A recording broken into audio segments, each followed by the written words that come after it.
সাভারের ভাকুরতা ইউনিয়নে ধর্ষণ, খুন ও ডাকাতির প্রতিবাদে এবং চিহ্নিত অপরাধীদের গ্রেফতারের দাবিতে বিশাল মানববন্ধন করেছেন স্থানীয় বাসিন্দারা। শুক্রবার দুপুরে ইউনিয়নের চাইরা ও মুসুরিখোলা এলাকায় আয়োজিত এই কর্মসূচিতে নারী পুরুষ সহ সর্বস্তরের মানুষ অংশ নিয়ে অপরাধমুক্ত সমাজের দাবি জানান। স্থানীয়রা অভিযোগ করেছেন, জামিনে বেরিয়ে আসা সাজাপ্রাপ্ত আসামিরা এলাকায় আবারও ত্রাসের রাজত্ব কায়েম করেছে। বিস্তারিত থাকছে জাকিরের প্রতিবেদনে। ঢাকার সাভার উপজেলার ভাকুরতা ইউনিয়নের চাইরা ও মুসুরিখোলা এলাকায় অব্যাহত অপরাধমূলক কর্মকাণ্ডের বিরুদ্ধে ফুঁসে উঠেছে সাধারণ মানুষ। শুক্রবার দুপুরে আয়োজিত এই মানববন্ধনে অংশ নেওয়া স্থানীয়রা ধর্ষণ, খুন, চুরি ও ডাকাতির বিরুদ্ধে তীব্র প্রতিবাদ জানান। বিক্ষোভকারীরা অপরাধীদের কঠোর শাস্তির দাবি জানিয়ে বিভিন্ন স্লোগান দেন।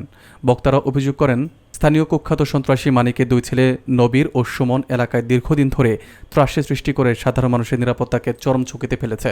তারা উল্লেখ করেন, সুমন 2007 সালের একটি ধর্ষণ ও খুনের মামলায় সাজাপ্রাপ্ত এবং নবীর চুরি ডাকাতির মামলায় কারাবরণ করেছেন। সাজা শেষে তারা আবারও এলাকায় ফিরে একই ধরনের অপরাধে লিপ্ত হয়েছে বলে স্থানীয়রা জানিয়েছেন।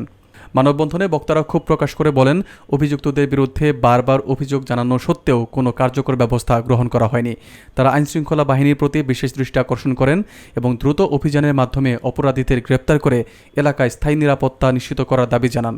কর্মসূচিতে এলাকার গণ্যমান্য ব্যক্তি ও তরুণ সমাজের প্রতিনিধিরা উপস্থিত থেকে ঐক্যবদ্ধ প্রতিরোধের ঘোষণা দেন। আমি 1-2-3 নং ওয়ার্ডের মহিলা মেম্বার। আমি যখন ছোট ছিলাম তখন থেকেই জানি সুমনের যে বাপ সে বড় ধরনের চোর ডাকাত ছিল। তাহলে ওই আমার যে 4 নং ওয়ার্ডে সে বাসিন্দা ছিল। ওইখানে যখন একটা ছোট মেয়ে 20 বছর আগে দর্শন করছে, ওইখানের মানুষ তারাই দিয়া ওরা কি করলো, আমার এলাকায় বসবাস নিল। সে নামাজ রোজা পড়তো, এটা আমরা জানি। সে ছিল জেলখানায়। 13 বছর পরে আমার এইখানে মানুষের সাথে ভালো ব্যবহার করে দেখছি। কিন্তু এখন সে যে আমার গ্রামে তলে তলে অনেক ঘরে চুরি করে রাত্রে স্প্রাই দেয়। এই আমার এক খালা, এর ঘরের থেকে ও 15 ভরি গয়না নিয়ে গেছে। মেয়ের নতুন বিয়ে দিছে, ওর ঘরে যাইতে আইতো ও 15 ভরি গয়না নিছে, সাথে 3 লক্ষ টাকা নিছে। এই আমার আরেক ভাবি, হ্যাঁ, ঘরে যে স্প্রে মারছিল, রিং কাটছিল, এই করে। আমার গ্রামে আমরা ছোটবেলাতে দেখছি কোনো ডাকাতি ছিল না, কোনো চোর নাই। প্রতিটা ঘরে ঘরে এখন যে ডাকাত, এই সুমন আর নবীর। আমরা চাই তারা জানি জেলখানা থেকে জামিন না পায়। আর আমরা মানুষের সহযোগ করতে চাই যে আর কোনো মারকুল খালি না হয়, আর হইছে যে কেউ ঘরে না ঢুকতে পারে, সে উদ্দেশ্যে আমার এলাকাবাসী, আমরা মাছাছিরা সবাই মাছাছিরা এক আছি না, আমরা একজোট হইয়া তার বিরুদ্ধে মানববন্ধন করছি। যে মসজিদে আমি খতিবের দায়িত্ব পালন করতেছি।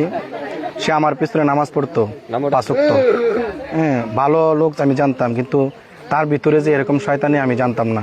আমি খুব মর্মাহত তার এই কর্মকাণ্ড দেখে, যে সে কিভাবে এই কাজটা করলো, এভাবে সে কিভাবে এরকম অকারেন্সের সাথে জড়িত, আমি আশ্চর্য হইতেছি। তবে আপনাদের কাছে আমার একটা আকুল আবেদন, সেটা হলো দাড়ি আর টুপি আর পাঞ্জাবি দেখে মানুষকে বিশ্বাস করতে নাই। হ্যাঁ, এগুলা হলো মানুষের একটা কি লেবাস। সুরে যদি অলির বেশ না ধরে তাহলে সে চুরি করতে পারবো না। সুরে যদি সুরের বেশ ধরে তাহলে সে চুরি করতে পারবে না।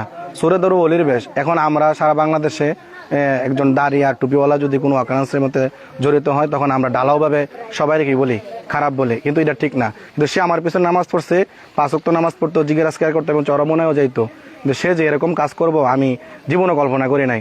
তার এই কর্মকাণ্ড দেখে আমি খুব মর্মাহত, খুব দুঃখিত। হ্যাঁ, আমি সরকারের কাছে আবেদন জানাবো তাকে যেন দৃষ্টান্তমূলক শাস্তি দেওয়া হোক যে এই কাজগুলো সে করছে।